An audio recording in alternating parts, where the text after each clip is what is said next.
Hello, friends. Welcome back to our reading time. Today, we have an exciting story called The Adventure in the Garden. Let's read together and see what Sophia discovers in her grandmother's garden. Sophia loved spending time in her grandmother's garden. The garden was full of tall sunflowers, red roses, and little paths that twisted between the plants. One Saturday morning, Sophia noticed something shiny under the big mango tree. She bent down and picked it up. It was a small, golden key. Sophia searched around the garden and soon spotted an old wooden box hidden behind the flower pots. The box had a tiny lock. With excitement, Sophia slid the golden key inside. Click! The box opened. Inside the box were colorful marbles, a silver whistle, and a folded piece of paper. Sophia unfolded the paper and read, "Dear Finder, this box belongs to anyone curious enough to discover it. Use the whistle when you need help, and remember, the garden is full of secret." She smiled, knowing the garden had just become more magical than ever before. Now read the passage by yourself. You can pause the video if it's too fast.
Alright. Now it's question time. Let's see how well you understood the story. You can shout the answers out loud, or write them down on paper. And guess what? If you're not sure, that's okay. You can always go back and read the story again. After each question, I'll give you a moment to think. Ready? Let's go. Where did Sophia find the golden key?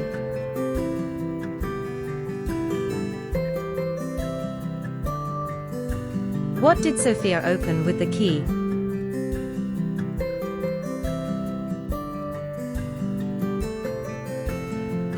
Name 2 things she found inside the box.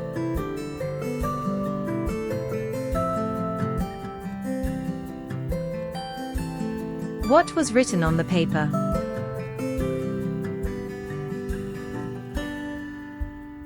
Why do you think Sophia kept the whistle?